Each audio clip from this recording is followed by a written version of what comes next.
우리 전도사님 쪽부터 샬롬하고 인사하십니다. 샬롬, 샬롬, 샬롬, 샬롬, 샬롬, 샬롬. 하나님 사랑합니다. 여러분 주 안에서 사랑합니다. 적당히 하지 마시고 제대로 하시기 바랍니다. 주님이 저에게 주시고 가신 계명이에요. 네, 하나님 사랑합니다. 형제 자매 여러분 사랑합니다. 항상 입술을 고백하시기 바랍니다.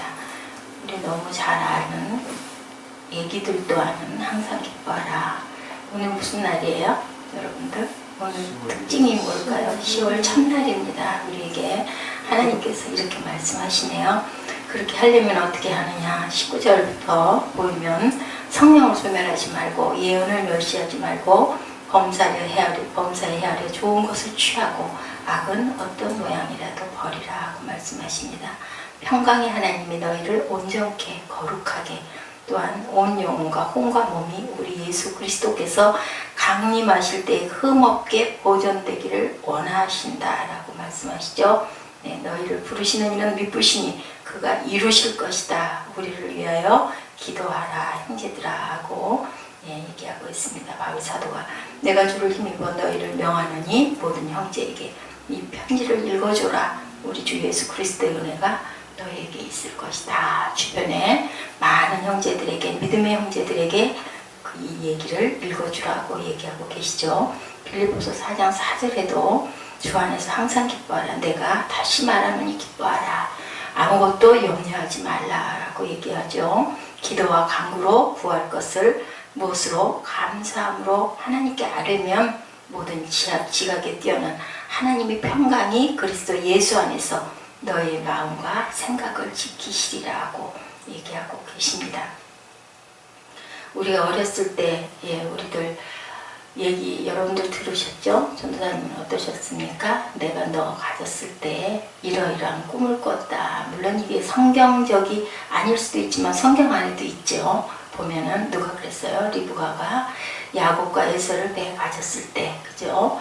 그것을 느낍니다. 기도했을 때 이게 작은 자가 큰 자를 섬길 것이고, 복중에 태아가 둘이 싸움을 너무 심하게 아마 태동을 느끼면서 그 성령이 충만했던 리브가는 이런 것을 느꼈을 때 하나님께 기도했습니다. 그랬더니 작은 자가 큰 자를 섬길 거다라는 그런 얘기를 합니다.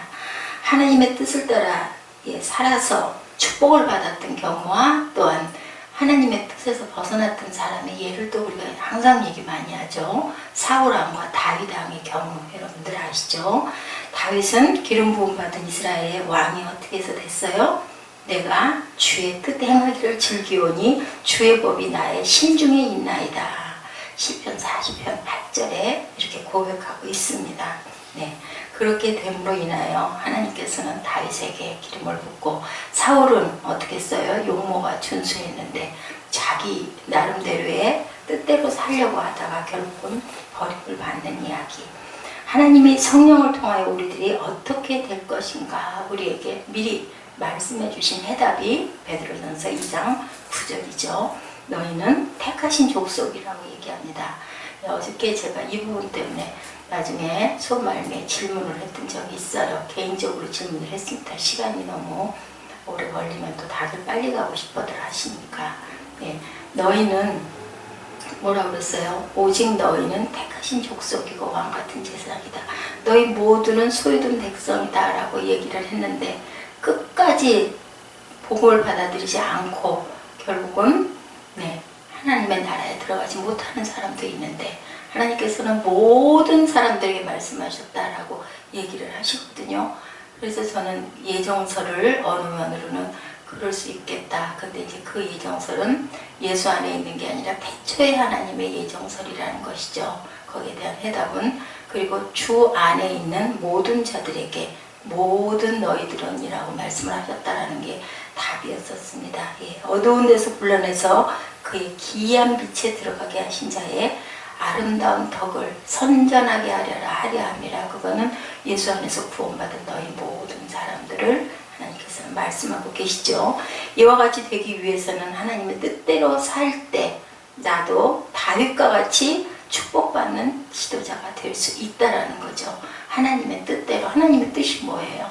항상 기뻐하고 또 쉬지 말고 기도하고 범사에 감사라는 건데, 우리가 세상에 환란의 세상에 살면서 어떻게 항상 감사하고 쉬지 않고 기도를 하고 범사에 감사할 수가 있을까요? 그게 우리의 그 문제죠. 항상 기뻐하래요. 쉬지 말고 기도하고. 현실에서 지키기 어려운 말씀을 하신 이유가 있으실 거예요. 그죠? 항상 기뻐하는 삶을 살기 위해서 내가 어디에 살아야 될까요? 아까도 말씀드렸지만 주 안에서 살 때 항상 기뻐할 수 있는데, 어떻게 그러면 우리가 주 안에서 살 수 있을까? 네. 기쁜 일만 생기면 참 좋겠죠. 좋은 직장에서 내가 하고 싶은 대로 원껏 일하고 내 주변에 어떤 장애물도 있지 않고, 사업하는 사람들은 사업도 잘 되고, 학생들은 학교에서 공부했을 때 시험도 잘 보고 성적도 잘 나오고, 항상 경쟁에서도 이기고, 건강도 아프지 않고 항상 건강하고, 그러면 기뻐하지 말래도 기뻐하며 살 수가 있을 건데 그렇게 잘 되지가 않는 거예요. 어떻게 됩니까?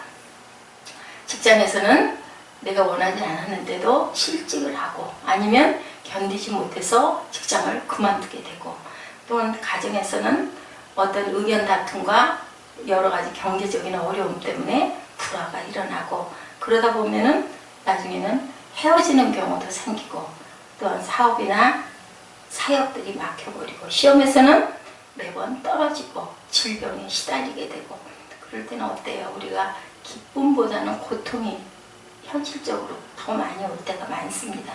어떻게 그럼 이 기쁨을 가지고 살 수 있을까? 성경에서는 기쁨의 위치가 문제다라고 말씀하고 계십니다. 어디에 속하면, 우리가 하나님 나라에 속하면 기뻐할 수 있다라고 하는데, 그러면 어떻게 우리는 하나님 나라에 속할 수가 있을까요? 하나님 나라가 슬픈 곳이라면 우리가 예배할 때, 찬양할 때 어떻게 찬양해요? 경배와 찬양 우리 할 때 항상 기쁘게, 빠르게, 신나게 그렇게 찬양을 하잖아요. 그죠? 우울한 마음이 있을지라도, 우리가 성전 안에 들어오기 직전까지 어떤 근심이 있을지라도, 아니면 피곤해 죽겠을지라도 예배를 드리러 왔을 때 거기서 기뻐하기 위해서 우리가 임예 찬양을 하고 시편 고백을 하고, 그리고 또한 임예 찬양 그 이후에 일어나는 우리 사도신경을 드리고, 그리고 나서는 경배와 찬양은 늘 기쁘게 한다면 천국은 어떤 것일까요? 성경에는 천국은 눈물이 없는 곳이라고 합니다. 슬픔도 없는 곳이라고 합니다. 애통도 없는 곳이라고 합니다. 우리를 뭐라고 하세요? 골로새서 1장 12절 13절이네요. 우리로 하여금 어디로? 빛 가운데서 성도의 기업의 부분을 얻기에 합당하게 하신 아버지께 감사하기를 원한다라고 말씀하고 계세요. 그가 우리를 어디에서? 흑암의 권세에서 건져내사 그의 사랑의 아들의 나라로 옮기셨다라고 말씀하고 계십니다. 사랑의 나라로, 그의 흑암의 권세에서 우리를 옮겨서 사랑의 나라로 옮기셨다라고 이렇게 정확하게 말씀하세요. 세상은 어두움의 세력이 다스리지만 주님 나라는 누가 다스리세요? 주님이 다스리세요. 그리고 우리는 주님의 권세하에 있기를 원하는, 땅에 사는 우리들은 갈 고향이 하늘나라잖아요. 세상에서 주는 실망과 슬픔과 걱정과 고통, 이 모든 것을 이기고 가야 할 건데, 그 이긴 삶을 어떻게 하면 살 수 있다? 하나님 안에. 빌립보서 4장 4절, 주 안에서 항상 어떻게 하면? 기뻐하면. 내가 다시 말하노니 기뻐하라 라고 말씀하고 계시죠. 사도 바울이 고난 중에 어땠어요? 감옥에서도 기뻐할 수 있었던 거, 그것은 주님 안에서 살았기 때문 아닐까.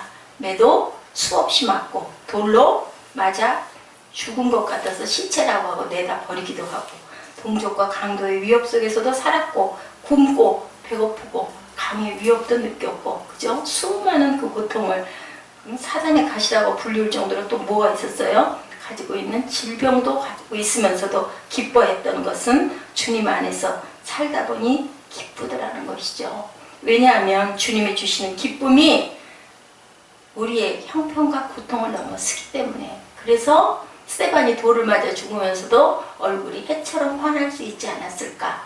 극악한 12사도들이 그렇게 껍질이 벗김을 당하고 거꾸로 매달리고, 그리고 화형에 처할지라도 그것을 견디고 극복하고 기뻐하면서 나의 영혼을 받아 주시옵소서 하고 해 같은 얼굴을 할 수 있는 것은 인간으로 할 수 있는 게 아니라 누가 우리를 점령해서 하나님이 성령이 우리를 점령할 때 그 기쁨의 힘이 일어나는데 바울은 이 기쁨의 힘을 가지고 살았으니까 그 극악한 환경에서도 기뻐하지 않았을까? 그럼 우리는 어떻게 해야 그 기뻐함에 우리도 같이 동참하고 싶으시죠? 아멘? 그러고 싶으시지 않습니까? 기쁜 일이 있어도 뭐가 더 크면, 걱정이 더 크면, 그죠? 뭐가 잘 됐어요. 그런데도 내 안에 어떤 커다란 근심덩어리가 있으면 그게 그렇게 확 기뻐지지가 않습니다. 근데 정말 그 내가 원했던 어떤 커다란 덩어리가 일시에 무너졌어. 그러면 어때요? 우리가 아이고 정말 다행이다. 너무너무 기뻐하죠. 그런데 그 기쁨도 또 잠시 또다시 우리말 시쳇말로 산 넘어 산이다라는 그런 상태가 있어요. 자, 금을 캐고자 한다면 어디로 가요? 금을 찾아가 금을 발견하여 기쁨을 얻듯이 우리도 기쁨을 얻으려면 주님 안에 들어가 주님이 간직하고 있는 그 기쁨을 얻어야 할 줄로 믿습니다. 그 방법이 어디에 있어요? 예, 주님의 권세와 능력 안에 있는 줄로 믿습니다. 예, 첫 번째 사랑. 사람은 사랑을 느끼고 살 때 가장 행복하죠. 사랑하는 사람들이 둘이 누군가를 사귀어서 만나서 사랑이 깊어질 때 뭐 아무 근심 걱정이 없어요. 아무리 힘들고 어려운 일도 막 얼마나 빨리 능률 있게 하는지 몰라요. 왜냐하면 빨리 하고 얼른 사랑하는 사람 만나고 싶으니까.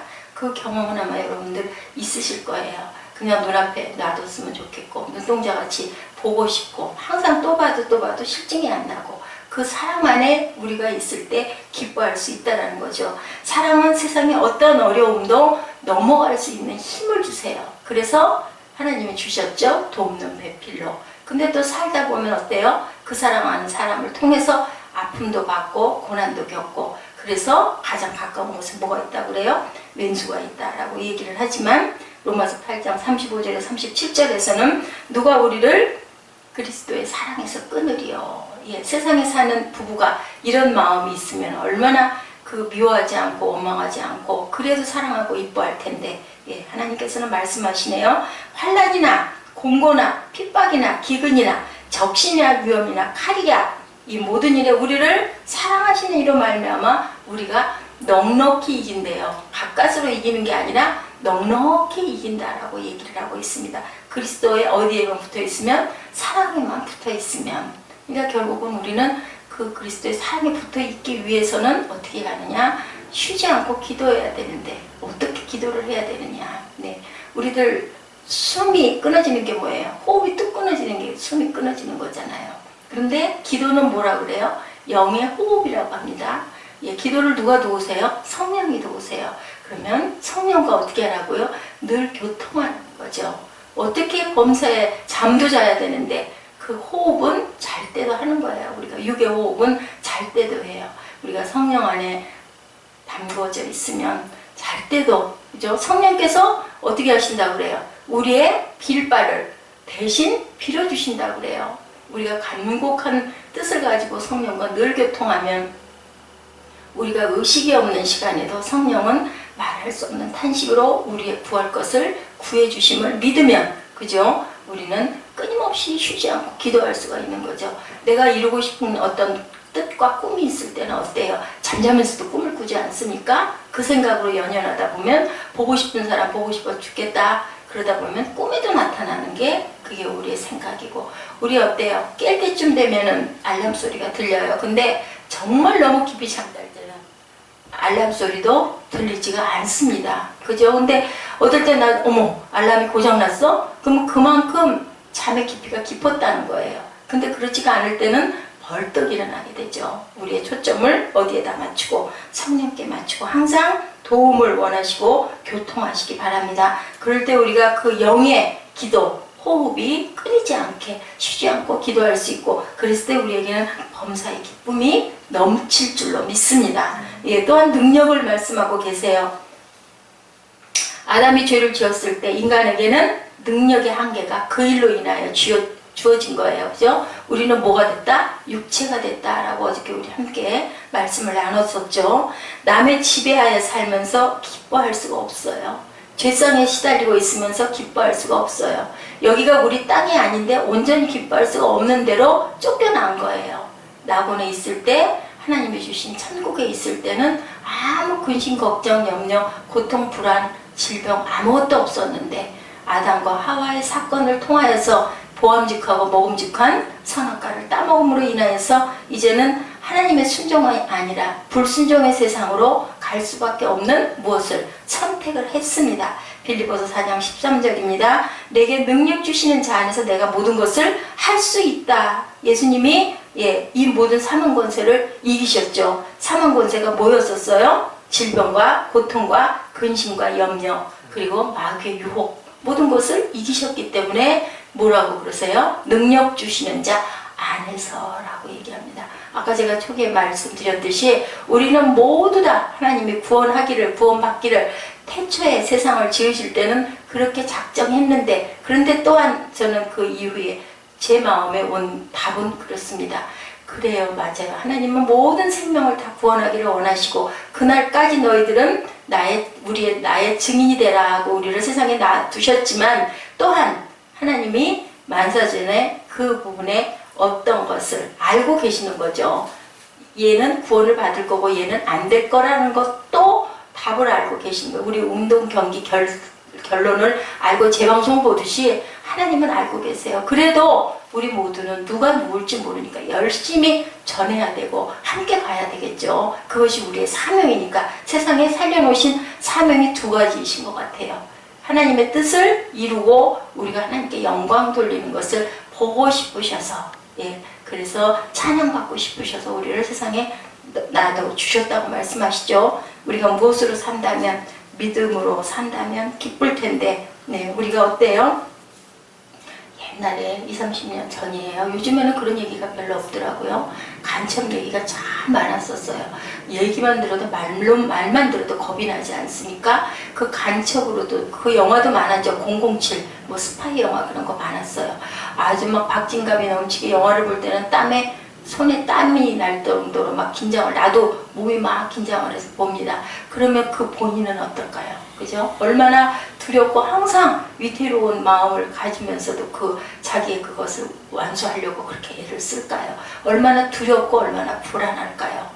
그런 근심과 걱정 그런 속에 있으면 우리가 기쁘게 살 수가 없는데 우리는 택하신 족속이고 하나님의 나라고 그죠? 그래서 우리를 세상에 놔두셨다면 누구를 믿으면 능력 주시는 자를 믿으면 그죠? 내가 능력 주시는 자 안에만 있으면 주 안에만 있으면 우리가 그 능력을 힘입을 수가 있는 건데 주님의 사망 권세를 이기심 안에 우리가 있기 때문에 모든 것을 우리가 능히 넘어갈 수가 있는 건데 그 부분에 무엇이 약해서 신뢰와 믿음이 약하다는 얘기인 거죠. 그 능력을 우리가 구하고 능력 주시는 자 안에서 내가 모든 것을 할 수 있다. 우리는 택하신 백성이기 때문에 소유가 된 나라기 때문에 우리는 분명히 이 사망 권세 안에서 깨뜨림을 받은 주 안에 있으니까 이길 수 있다라는 그러한 결단을 항상 하면서 갔을 때 우리가 세상을 이길 수가 있다라는 거예요. 쉬지 않고 기도하는 삶은 언제? 아까 말씀드렸죠. 성령받을 교통할 때 쉬지 않고 기도할 수 있다라는 거죠. 조이스 마이어 여사가 말씀하고 있어요. 베스트셀러 작가입니다. 말씀으로 사는 삶에 이런 이야기를 하고 있어요. 크리스찬으로 오랫동안 기도 생활에 만족하지 못했다고 해요. 어느 날 아침에 기도하는데 하나님께 물었다고 합니다. 왜 기도를 해도 시원하지 못한가요? 라고 물어봤대요. 그랬더니 성령이 조이스야 너는 기쁨으로 기도하고 있지 않단다 라고 말씀을 하셨대요. 기쁨으로 기도하고 있지 않단다. 그래서 곰곰이 자신이 어떻게 기도를 했나 생각을 해봤대요. 그랬더니 이 조이스가 기도를 하는데 어떻게 기도를 했냐면 그냥 기도해야 되니까 이것이 이루어질 것을 믿고 기도한 게 아니라 기도해야 되니까 기도했다라는 거예요. 어떤 아버지가 아들과 함께 아들의 불치의 질병을 가지고 항상 교회 나가서 아들을 손을 잡고 나가서 기도했다고 그러죠. 돌아오면서 아들이 물어봤대요. 아빠, 나 오늘 이렇게 기도했으니까 오늘 내가 하나님께 열심히 기도했는데 내 병이 낫겠지? 라고 얘기했다고 합니다. 그랬더니 아빠가 그래서 그 말을 들은 아빠가 그럼 당연히 낫지. 그런데 마음속에서 그 아빠의 마음 안에서 과연 내 아들이 나을까? 이 물음표가 왔었다고 그래요. 바로 그 상태라는 거죠.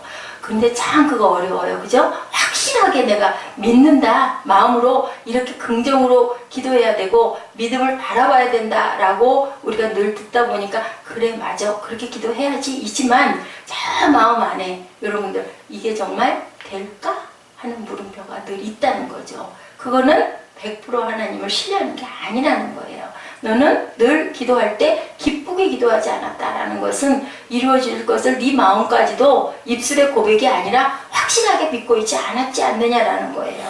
그래서 하나님께서 나의 기도에 응답을 내려주신다는 믿음을 가지고 기도할 줄 알아야 된다는 거죠. 소리가 들리다 안 들리다 제가 지금 그렇습니다. 히브리서 11장 6절이죠. 믿음이 없이는 기쁘시게 못하나니. 네. 항상 우리가 하나님께 나아가는 자는 그가 계시고 또한 우리에게 기쁨의 상을 줄 것이라는 것을 믿고 살아갈 때 하나님께서는 우리에게 기쁨을 온전하게 주신다라는. 그러면 그것도 결국은 우리가 믿는데 일까 말까 갈까 말까 그런 마음을 갖고 있기 때문에 네가 기도를 해도 속이 시원하지가 않은 거다. 맞습니다. 그죠? 이것을 우리가 깨달는데 깨달고 또 역시 기도할 때 그 마음으로 전심으로 기도하느냐. 주님의 마음처럼 땀방울이 핏방울이 될 만큼 집중하면서 그것을 믿고 구하느냐. 그 부분이 문제인 거예요. 그것이 안 되기 때문에 우리는 누구를 의지해서 성령을 의지해서 기도할 수밖에 없다라는 거죠. 기도의 길이가 중요한 게 아니고요. 정말로 깊이 주님께 몰두해서 기도를 하느냐. 쉬지 않고 기도한다는 뜻은 에베소서 6장 18절입니다. 모든 기도와 간구로 하되 언제? 무시로. 무시라는 게 뭐예요? 항상 이라는 얘기를 하고 있는 거예요. 쉬지 않고 기도하라는 거죠. 성령 안에서. 아까 얘기했듯이 기도를 우리는 영혼의 호흡이라고 하는데 살아있을 때 우리가 숨을 한순간도 멈추지 않고 쉬듯이 우리 영혼 또한 쉬지 않고 하나님을 향해서 기도해야 되고 그것을 누가 도우신다? 성령께서 도우신다라고 말씀하고 계세요. 말씀 안에 있잖아요. 말할 수 없는 탄식으로 우리의 구할 바를 구해 주신다. 성령께 항상 의존하시고 집중하시고 기도하시기 바랍니다. 로마서 8장 26절입니다. 이와 같이 성령도 우리 연약함을 도우시나니 우리가 마땅히 빌 바를 알지 못하나 성령이 말할 수 없는 탄식으로 우리를 위하여 어떻게 친히 간구하신다. 나를 대신해서 기도해 주신다라고 하죠. 구할 것을 어떻게 해요? 기도를 깨우쳐 주시기도 하고 하나님께 우리의 뜻에 합당한 기도를 하도록 알려주시기도 하죠. 그러면 어떻게 해야 성령 안에서 기도할 수 있을까? 예.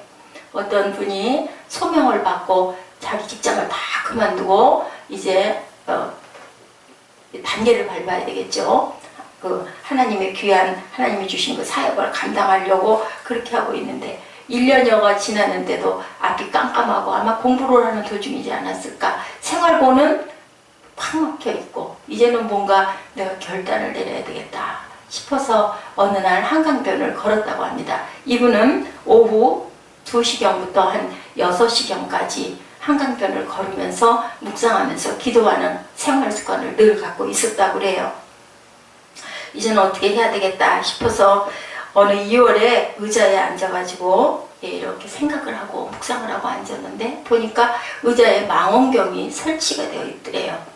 그래서 2월달이니까 겨울이었는데 망원경을 문득 들여다봤대요. 그랬더니 망원경 속으로 물속으로 헤엄치고 다니는 오리들이 노는 모습이 보이더랍니다. 그게 겨울에. 한강은 아주 추운데 아무것도 없는데 그 망원경을 들여다봤더니 물속에 오리들이 헤엄을 치고 다니는 게 보이더래요. 그래서 이상해서 눈으로 보니까 한강은 얼었고 메마른 가지로 뒤덮여 있는 그 날씨, 잿빛 날씨에 망원경만 들여다보면 물속에서 노는 오리가 보이는 거예요. 이게 무슨 얘기인지 아시겠어요? 네, 우리 눈에는 보이지가 않는데 하나님의 섭리는 흘러가고 있고 사실이잖아요. 얼음장 밑으로 가만히 뭐가 오고 있어요? 물소리가, 물이 흐르고 있고 우리가 안 보이는 꽁꽁한 밑에서도 모든 것들은 숨을 쉬고 있다는 거죠. 그래서 내 눈으로는 안 보이는데 망원경 속에서는 보이는구나 하고 느끼는 순간 갑자기 깨달음이 온 거죠. 나를 통하지 않고는 네가 어떤 것도 볼 수가 없단다. 그 망원경은 바로 하나님의 눈인 거죠. 우리의 영적인 세계가 열렸을 때 볼 수가 있는 거예요. 이 깨달음을 이 사람은 받았대요. 그 순간 머릿속에 환해졌다고 합니다. 내가 성령을 통하지 않고 나 혼자 내 문제를 가지고 이렇게 고심을 하고 있었구나 라는 그러한 깨달음을 받았대요. 그 다음 날부터 성령님을 꼭 모시고 어떻게 기도했느냐, 대화하는 형식으로 기도했다고 합니다. 제가 그 전에 다니던 그 병원에 그 계시던 그 과장님, 그 과장님이 그때 그 즈음에 늘 그런 얘기를 한 10여 년 벌써 됐나요? 그 정도 이상 된 것 같으네요. 그때 그런 얘기를 운전을 하고 갈 때도 성령님 여기 타세요. 왼쪽 여기다 앉으세요. 자 이제 어디를 향해서 제가 갑니다. 하면서 늘 운전을 하면서 이렇게 모시고 다니는데 한참 그렇게들 많이 했었어요. 여기 앉으십시오. 예, 저와 같이 식사하시죠. 그냥 누가 옆에 있다. 성령께서 계신다. 내가 모시고 다닌다. 그런 마음을 가지고 늘 기도를 했다고 합니다. 그러고 나서 그분은 10년 동안을 하나님의 사역을 위해서 준비를 하는데 그 모든 것들이 가능하게 열리고 그리고 아직 목회를 잘 할 수 있는 그러한 그 목사님이 되셨다라는 그분의 직접적인 간증이 그렇게 실려 있어요. 이런 것처럼 우리가 이렇게 성령께 항상 영에 속한 자로 육의 일을 염려할 게 아니라 영의 눈을 뜨게 해달라고 기도하고 보이지 않을 때는 그리고 이렇게 문득 느끼는 어떤 순간에 이게 뭘까요? 바로 카이로스의 순간이죠. 망원경을 통해서 본 오리가 중요한 게 아니라 내가 이걸 통하지 않고는 여기를 볼 수가 없구나 라는 것을 이분은 깨달으신 거예요. 그러고 나서 하나님께 정말 의지하고 전폭적으로 의지하고 세상을 바라보면 어때요? 겁나고 두려운 것들 투성이잖아요. 그런 것들을 바라보지고 않고 갈 때 그 본인은 이렇게 하나님이 주신 그 사역을 온전하게 감당하고 기뻐하며 나아가고 달려갈 수가 있었다. 정말 깜깜했었는데 이런 간증이 실려 있었습니다. 그리고 우리는 또한 어떻게 해야 될까요? 범사에 감사하는 삶은 무엇이기 때문에 축복의 근원이기 때문에 그렇게 해야 되겠죠. 내가 무엇을 바라기만 한다면 그것은 이미 가진 것들에 대한 불평하고 있다라는 것이죠. 그 조이스가 기도했을 때 뭔가 답답해 라고 얘기했던 그 조이스가 깨달았던 것은 내가 뭐를 계속 바래. 이게 해결됐어요. 그럼 또 뭐가 와요? 또 오죠. 그럼 또 그것을 바라면 결국은 나는 불평을 하고 있었다. 출애굽한 백성들이 그랬었죠. 내가 차라리 거기에 있을 것을 괜히 나와가지고 이게 뭐냐 하다가 결국은 그 1세대가 가나안에 들어가지 못한 것처럼 우리가 늘 불평을 한다는 것은 그 부분에 감사하지 않는다라는 거예요. 하나님의 기쁨을 위하여 기도의 응답이 필요한지 나의 욕망을 위하여 기도의 응답이 필요한 것인지를 늘 분별할 수 있어야 되는데 이것 또한 누가 알려주세요? 성령께서 알려주시죠. 이런 얘기가 있습니다. 노래는 부를 때까지는 노래가 아니고, 그죠? 사랑은 표현할 때까지가 사랑이 아니고, 감사는 어때요? 고마움을 느껴야 내 입에서 감사가 나온다라는 거예요. 노래는 부를 때까지 노래가 아니라는 겁니다. 노래하시기 바랍니다. 사랑을 표현하시기 바랍니다. 축복은 감사할 때까지 축복이 아니다라고 얘기해요. 우리가 감사했을 때 하나님의 축복이 임한다라는 거죠. 이 말씀 한마디만 가지고도 우리는 감사를 충분히 해야 하나님이 우리에게 축복을 부어주시겠죠. 죄를 깨닫지 못하면 은혜를 알 수가 없어요. 그래서 죄가 많은 곳에 은혜가 있다라는 얘기가 있는 것처럼 우리가 죄를 나는 뭐 잘못한 거 없어. 결국 그러면 그 사람은 그냥 그 자리에 머물러 있는 건데 그래 내가 이런 부분에 이해가 부족했구나. 상대방이 잘못했을지라도 그럼 왜 이 부분이 우리가 같이 화합이 되지가 않을까? 그랬을 때 내게는 그러면 어떤 문제가 있을까? 그것을 나를 먼저 돌아봐야 된다는 거죠. 하나님은 우리가 소원하는 것을 들어주시고 우리의 삶을 항상 어떻게 해요? 청춘과 같이 새롭게 독수리와 같이 새롭게 하신다고 그러죠. 시편 103편 2절에서 5절이죠. 내 영혼아 여호와를 송축하며 그 모든 은택을 잊지 말지어다. 우리 이 말씀 합독하시도록 적어놓으시기 바랍니다. 103편 2절에서 5절입니다. 제가 잊어버리더라도 이 부분 보시기 바랍니다. 우리가 하나님만 의지하고 산다면 하나님은 우리들의 청춘의 삶과 같이 살도록 날마다 어떻게 해요? 새롭게 해주신다라는 거죠. 새롭게. 청춘의 삶은 어떤 삶일까요? 신나는 삶이죠. 도전의 삶이죠. 소망의 삶입니다. 하나님께서는 자녀들이 기뻐하는 것을 기뻐하고 사는 것을 좋아하세요. 우리 부모님들이 어때요? 아들, 딸이 시집가가지고 장가가지고 살 때 잘 살고 기뻐하면서 잘 살길 바라지 못 살고 고난받고 고통받기를 바라지 않는 것처럼 하나님 마음은 그것보다 수천만 배가 더 크다라는 것을 우리가 항상 생각하시기 바랍니다. 내 방식대로 살 때 모든 것을 갖게 되면 하나님과 멀어지는데 하나님의 방식으로 살 때 그 안에서 우리는 하나님께 영광을 돌리게 되고 하나님과 어떻게 다윗처럼 더 가까워질 수 있죠. 목동 생활을 하면서도 얼마나 그 목동 생활이 아주 센티멘탈한 멋진 게 아니었어요. 그죠? 그거 보면은 얼마나 힘들었겠습니까? 그런데도 밤하늘에 떠있는 별을 보면서 그 안에서 누구를 발견해서 하나님을 발견해서 하나님을 노래하지 않습니까? 고난 중에도 우리가 슬퍼하지 않고 어떻게 하나님께서 우리를 먹이시고 입히신다라는 그 감사가 결국은 우리에게 축복을 주신다라는 거 잊지 마시기 바랍니다. 전도서 5장 18절에서 20절에 말씀하고 계세요. 사람이 하나님의 주신 바 일평생에 먹고 마시며 해 아래서 수고하는 모든 수고 중에 낙을 누리는 것이 선하고 아름다움을 내가 보았나니 이것이 그의 분복이로다 라고 얘기하고 있습니다. 전도서 5장 18절에서 50절입니다. 꼭 찾아보시도록 하십시오. 18절에서 20절 말씀입니다. 네. 하나님이 저의 마음에 기뻐하는 것으로 응하신다라고. 솔로몬 시대에 예수님도 성령님도 이 땅에 오기 전에 누가요? 전도서는 누가 썼어요? 솔로몬이 썼죠. 이렇게 고백합니다. 하나님께서 나의 인생을 예정하신 것은 좋은 것으로 나의 소원을 만족하게 하시기 위해서 우리를 지으셨다라는 것. 내가 응답을 받지 못하고 답답하고 어려운 가운데 지내온 것은 나의 삶을 온전히 주님께 맡기지 못했다라는 것. 나의 믿음이 연약했다라는 것. 그것을 고백하시고 온전한 믿음으로 내 문제도 내 질병도 내 사역도 하나님이 책임져 주실 것을 믿고 구하시는 10월 한 달 우리 남은 2013년이 되시기를 주님의 이름으로 축복합니다. 예, 우리 아까 말씀드린 시편 103편 2절에서 5절 찾아서 우리 합독하시고 그리고 전도서 꼭 찾으셔서 묵상하시고